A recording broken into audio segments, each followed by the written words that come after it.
that, I would like to start. No, I'd like to thank everyone for taking time out to attend this session. This morning, I will be talking about how we can deliver stronger protection with intrinsic security. And we'll also go into details about carbon black, right? And how it can also help deliver security in a more intrinsic manner, right? So with that, I would like to start by saying that today's security model is in need of foundational change. And there are three major reasons why. The first, right, is that security is very siloed. Teams are using different tools, using different consoles, each with different sources of truth. That is really hindering collaboration. Now, the second problem is that security is far too threat-centric, right? Teams are focused on understanding security breaches, but often they lack the context about the applications and data that they are trying to protect. And lastly, security is incredibly bolted on, and it's oftentimes added as an afterthought. And this results in a lot of bolted on tools, agents, and the misconfiguration and misalignment of these tools are really contributing to a large part of the problem. Now, VMware as a whole has really become this essential digital foundation for running any application on any cloud and on any device. And why is this relevant at all to security? Well, it's relevant because it has given VMware this unique control points in the fabric itself. These blue or green colored security control points, you can think of them as perfect camera angles on which you can really see and understand, the applications and data that you want to protect. Now, more importantly is that we here in VMware, we have built these foundational solutions that tap into these fabrics. For example, for the InfoSec team, right? We have built carbon black to protect endpoints and workloads. For the desktop services team, right? We built Workspace ONE to manage posture and access. We also built vSphere, right? To allow the infrastructure teams to run applications securely. For the network teams, we have NSX to secure east-west traffic. And last but not the least is that we have made VMware Tanzu available for the DevOps team so that they can protect and secure Kubernetes environments. Now, this is our intrinsic security solution, right? This is VMware's vision. And a lot of it really is about how we are using carbon black technology and embedding its capabilities to strengthen these foundational solutions so that not only can we share technology and have a common source of truth, but these teams can now work together in a more collaborative fashion, really allowing us to transform security into a more unified and context-centric, rich model and move away from bolted on onto something that is built in and native, right? And is intrinsic and part of the environment. Now, when you think about securing endpoints and workloads, you are trying to identify risks so that you can harden your environment, right? And for those things that you can't harden away, you're going to need to prevent, right? And for those things that you can prevent, you're going to go to do detecting and responding so that you can identify root cause, right? And be able to feed that information back to hardening and identifying risk in a continuous cycle. Now, these use cases that I have mentioned, right, kinds of break up into individual security products. And the problem here is that there's just too many tools out there. right? Every single one of these isolated tools with multiple consoles, different sets of policies, different agents and appliances can get really messy and complex very quickly. Now, VMware's view, right, is for these things to start to come together into a single cloud-based platform managed by a single set of policy and using only one universal agent. And that is what the Carbon Black Cloud provides. Now today, we monitor millions of endpoints and workloads. We analyze over 1.3 trillion events per day. And then on top of that data that we collect, right, we apply machine learning and advanced analytics, so that gives us this very powerful context to be able to detect and block anomalous activity and report on vulnerabilities for our customer base. So now if you try to see, today's Carbon Black platform has these core security capabilities like audit and remediation. We have next-gen antivirus and EDR, which is endpoint detection and response. And just very recently, we've added workload vulnerability management. And also, very strategically, we've added container security, all encompassing all of these different platforms that you see appearing below and using just one single agent, right? So now you may ask, what value as a customer, right? What value do I get out of using this single platform?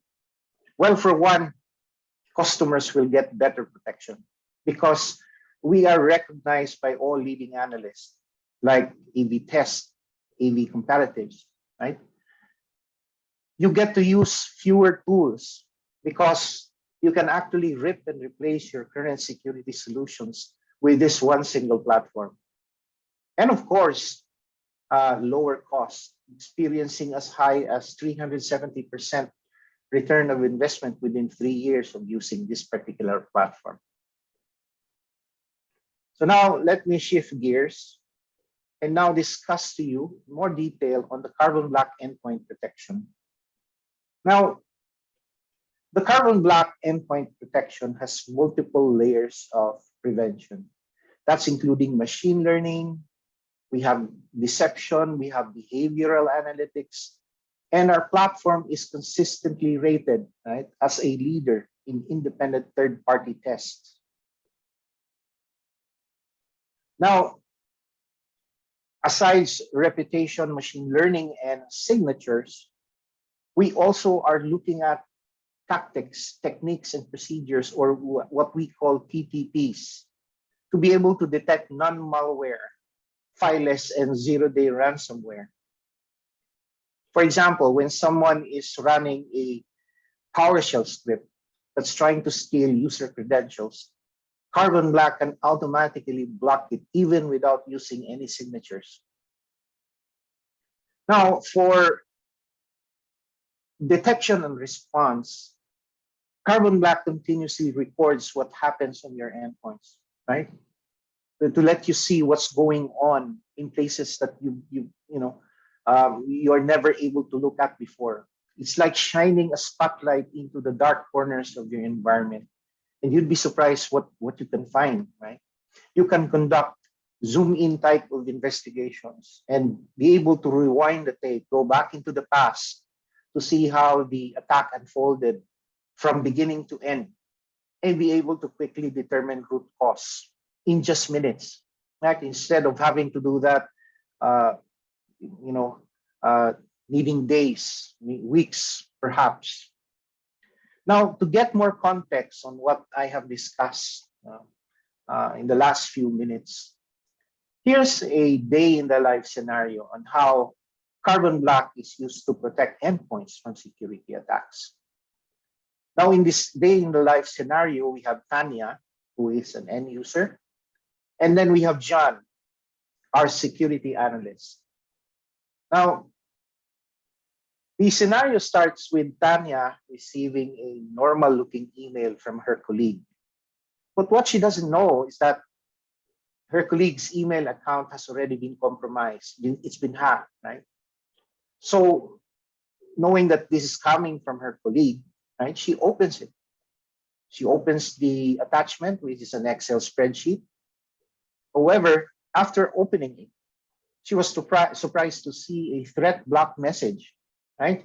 So she gets concerned as this, something serious might be going on. So she tries to contact the help desk. Meanwhile, from the perspective of John, our security analyst, right, he's looking at his Carbon Black console, and he notices that the alerts have gone from 2 to 3, right? So he now clicks into that to start his investigation.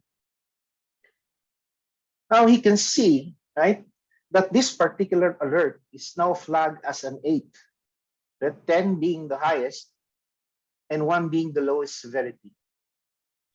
And looking at below, highlighted by this red line, this outline, he can also see colored bubbles, which are the individual TTPs I mentioned a while ago, or what we call tactics, techniques, and procedures, which gives John an indication on what applications are doing when they are executing.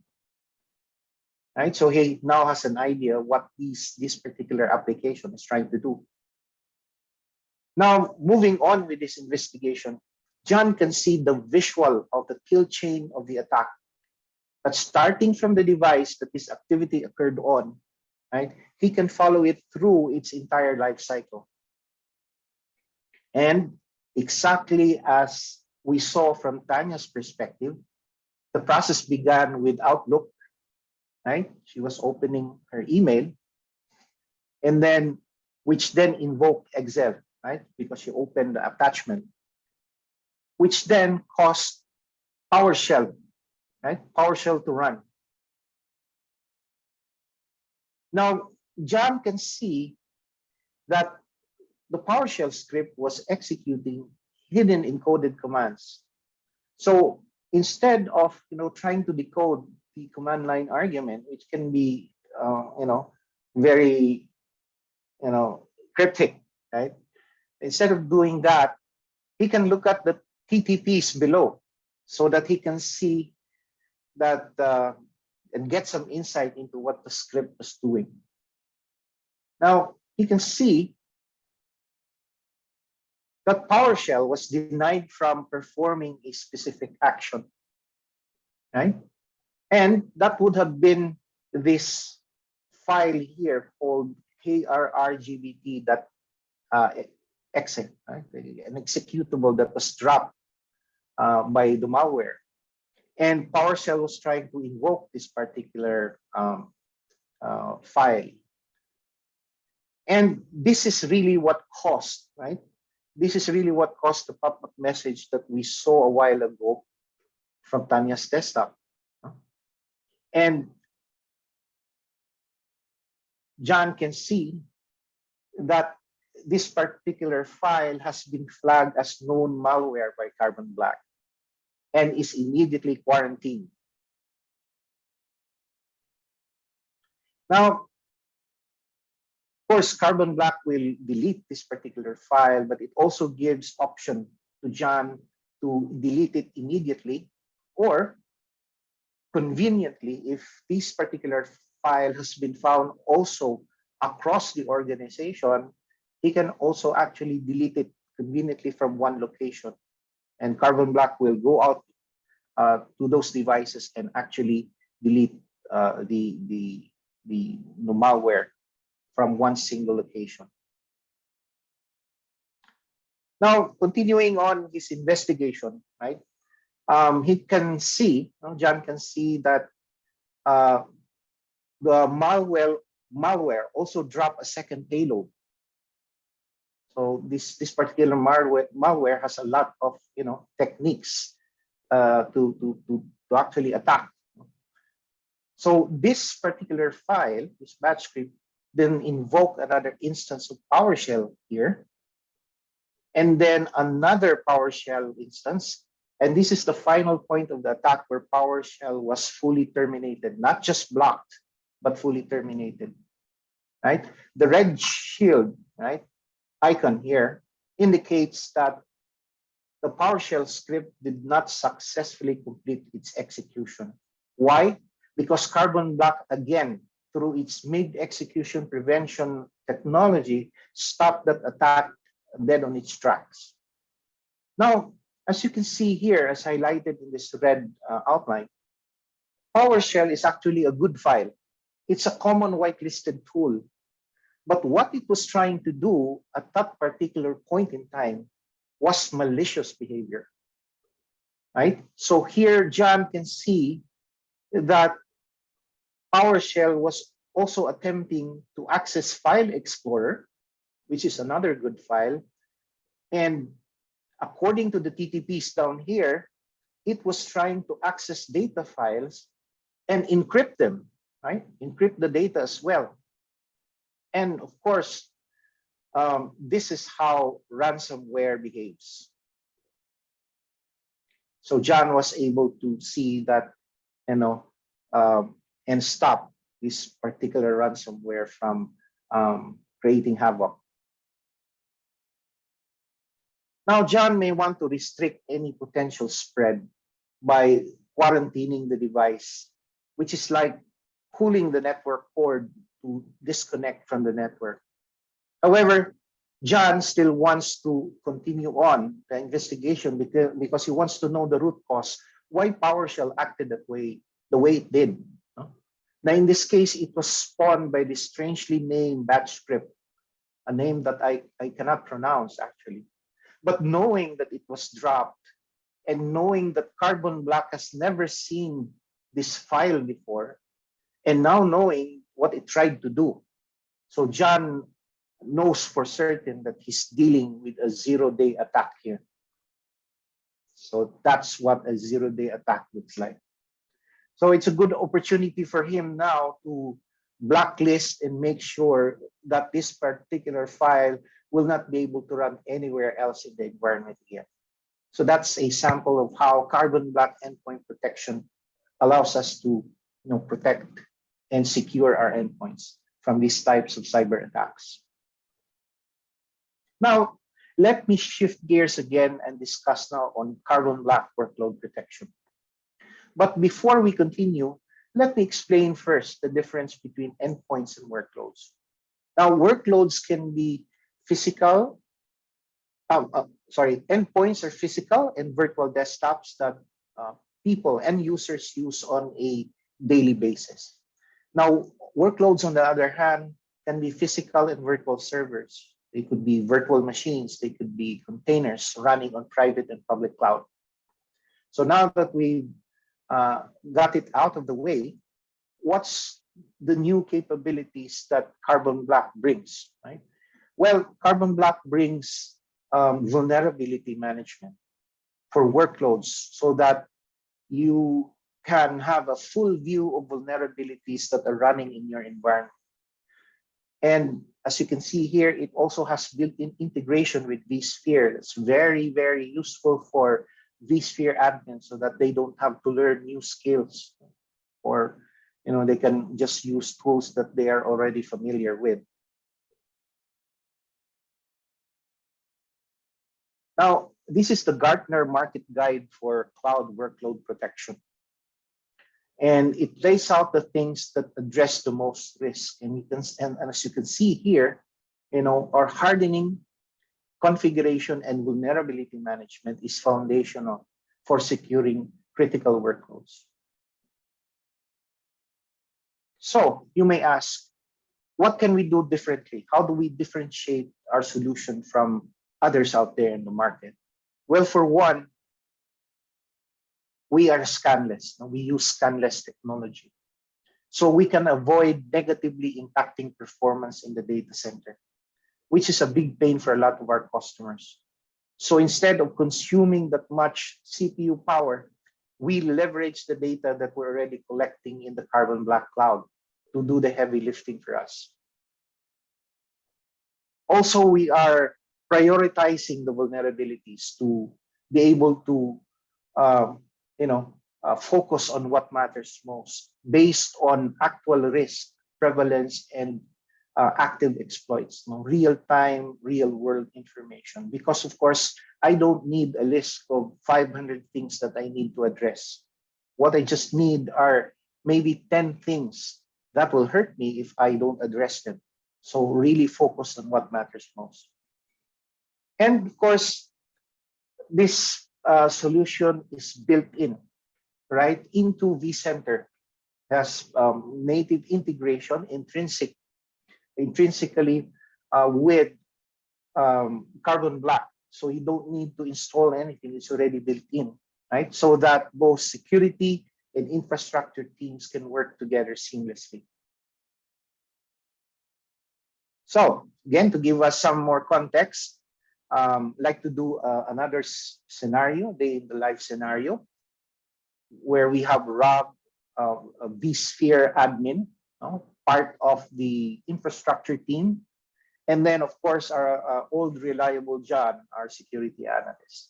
Right now, Rob, the vSphere admin, wants to know what priority vulnerabilities are needed to be patched immediately. So what he does is he logs into vCenter, right? And I know a lot of you are very familiar with this already, right? Then he clicks on the shortcut for Carbon Black, and now he sees a summary of the how and what's running inside the environment. Now Rob goes to inventory, right? And he can see a set of virtual machines with Carbon Black enabled. And he can also see those VMs that have not been enabled for Carbon Black. So what he can do here is he can grab one VM, maybe a couple, or even all of these VMs, and then just click on enable, right? Once that's done, then these VMs are now activated with the Carbon Black capability. Now you can see that it's very easy, super fast to enable Carbon Black workload. Why? Because we are agentless, means we do not install agents onto the VMs, right? Because the capability is already built into the hypervisor. Now, after the VMs are enabled, in a short while, Rob can now see all the vulnerabilities that exist in this environment. Right? In this case, we can see 7,500 vulnerabilities, right? But that's a lot, no? It's a lot, and it's very hard and difficult to patch everything. However, Carbon Black Cloud allows the prioritization of vulnerabilities based on real-time, real-world information, which now reduces that 7,500 vulnerabilities to only 4 that is critical, right? So, now Rob has now the capability to focus on what really matters most, needs to address this quickly because these are things that can hurt the organization. Now, when he goes to the vulnerability view, he can see that it's being broken up across operating systems and applications. Now he sees a vulnerability in the Windows operating system with a risk score of 10, which means that this needs to be fixed immediately. Now he further drills down on this particular vulnerability, and he can see the details of the vulnerability itself, how it can be fixed, right? And also,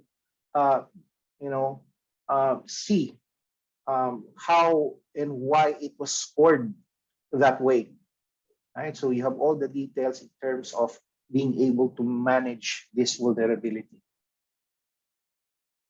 You can also further drill down to see what are the assets that are affected by these vulnerabilities and where they live. Now, at this point, let's switch perspectives and let's look at it from the point of view of John. Now, as a security analyst, he has a total view of the security posture of the data center, now, all of these workloads by just looking at the Carbon Black dashboard. Very powerful. Now, he also wants to make sure that critical vulnerabilities are patched by Rob, the vSphere admin, as soon as they are identified. Now, using Carbon Black, John can also see exactly the same information that Rob sees in vCenter. They're now sharing a common data set, a single source of truth.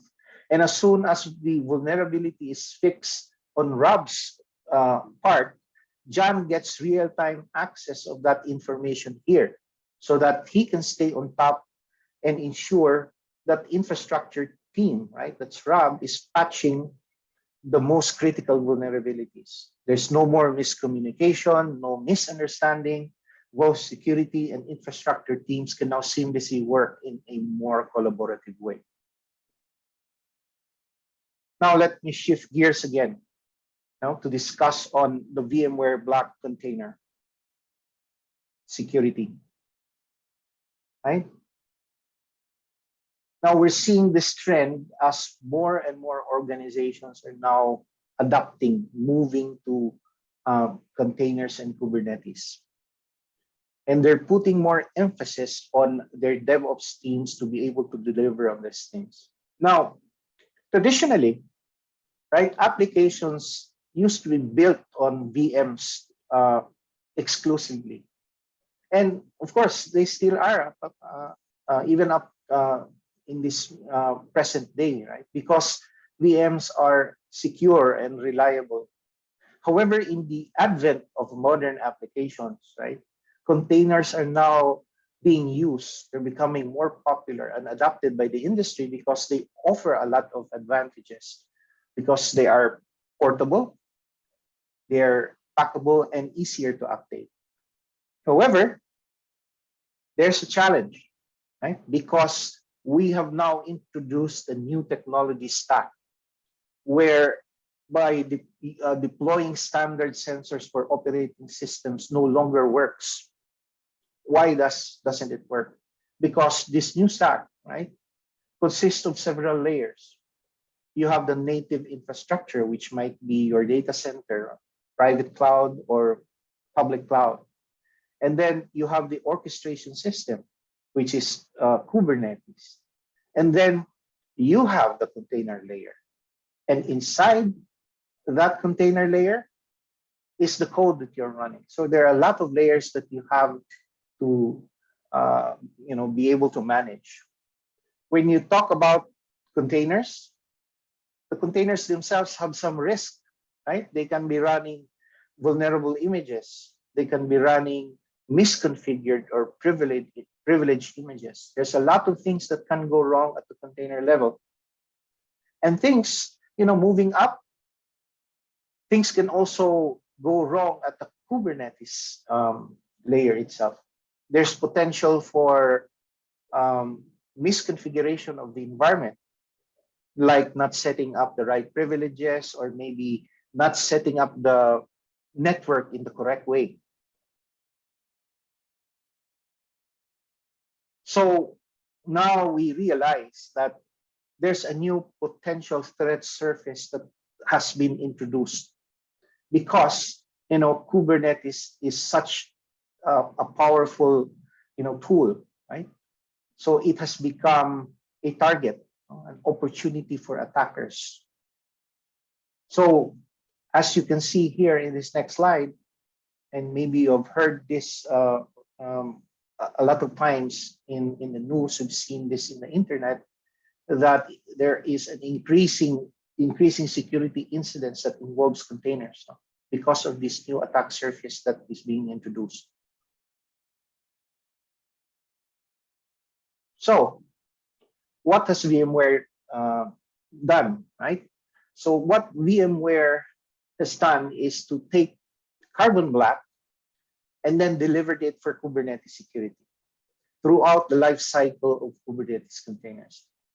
In the context of application life cycle, for instance, in the context of build and deploy, we provide guardrails, right? Or configuration of risk and control so that you can reduce risk right from the very beginning. So you are ensured that you are not deploying vulnerable image into containers. And on top of that, you are able to do some level of runtime monitoring and ultimately prevention policy and control. So as our last stretch for this presentation, here's another day in the life scenario for carbon black container security, just to allow you to see how carbon black can enforce security in a way that does not impact development productivity, right? So Debbie here is a developer. She develops modern applications based on containers, and John, of course, our old reliable John, is our security analyst. Now John wants to reduce risk in the production environment, but he doesn't want to slow down developers like Debbie, right, with overly strict policies. So Carbon Black provides John with an overall risk assessment for his different container workloads. Now he's able to see which configuration settings are more risky. And he's able to drill down and see the description of this particular configuration. Right?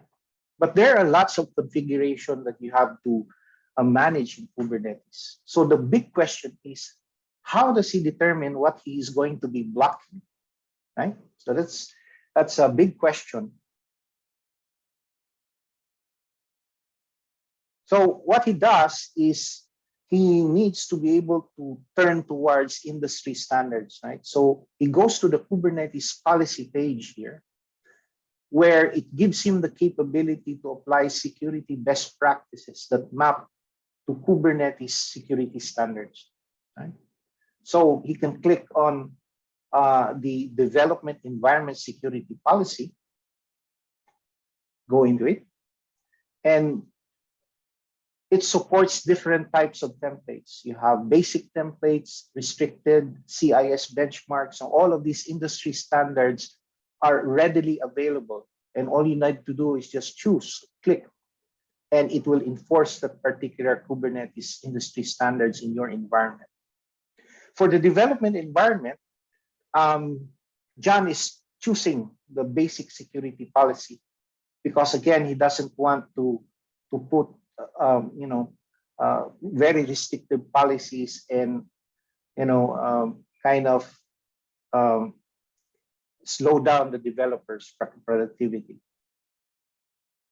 So what he does for the development environment is to choose alert only, right?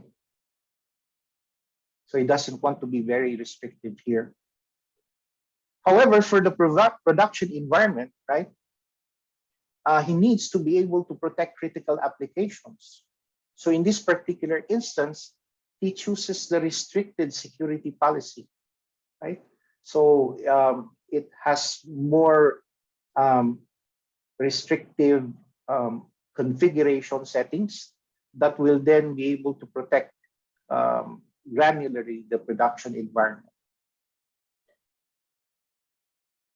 And you can see that the policy that he chooses for this is blocked.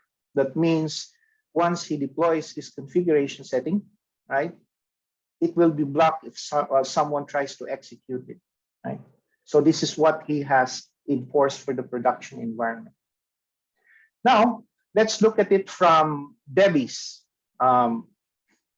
perspective now. So Debbie, of course, wants to develop applications fast. Like most developers, she doesn't want anything to slow down her productivity. So to test her application, she can execute a Kubernetes command that will allow her to connect directly to the container through her browser. As you can see here, right? He executes kubectl to do a port forward, which is really not security best practice. But in the security environment, well, it can be permitted. But of course, this is not security best practice for production environments. So since JAM has already implemented the restrictive policy in production environment, once Debbie tries to do this in the production environment this time, you can see that she is prevented from doing so, right? She's blocked from executing this particular command by Carbon Black container security. All of these policies put in place to protect the production environment. So with this, I'm winding down my presentation. This is a high-level overview of Carbon Black security. This is something that is designed to mitigate the most amount of risk while introducing minimal organization friction by enabling John, the security analyst, to enforce industry standards for Kubernetes. So with that, I will end my presentation. And if you want to know more about Carbon Black and how it can help better secure your organization, you can go to www.carbonblack.com, or you can get in touch with any of the VMware value-added partners to be able to take the next step. So with that, thank you very much, and I bid everyone a good day ahead of us. Thank you.